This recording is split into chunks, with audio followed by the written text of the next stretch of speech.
Barkanku da warhaka masu kallon mu. A yau zan yi magana ne akan magani namu na mata matsi. Sunansa matsi. ‘Yan uwana mata. Ina son mata aure fa. Matan ma sun yi ba laifi.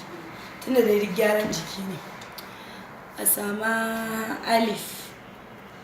Alif yana da kyau, yana da kyau. Yana da kyau mutuƙa, yana gyara jiki sosai. Sama alif a dafa shi da ruwa, ruwan yayi zafi.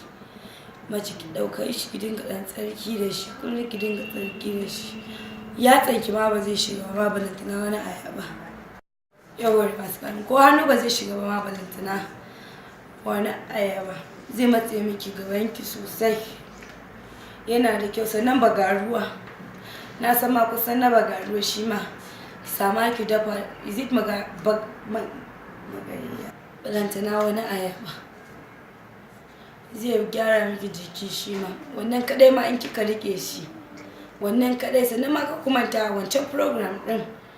Na gaya muku akan abin magani mata mai ƙara ni'ima. Akan wannan ma shi ma dai kusan wancan ne.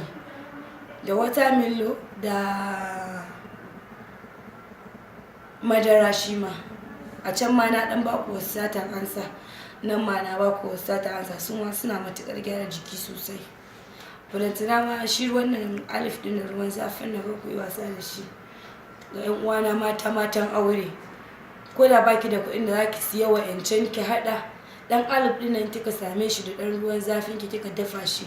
Kina tsarki da shi. Kullum duniya Allah kina tsarki da shi. In zaki fitsarin ki zama na shine ruwan tsarkin ki. Ke da kanki zaki ga yadda jikin ki zai canza. A nan zan kawo ƙarshen labarin. Zindan.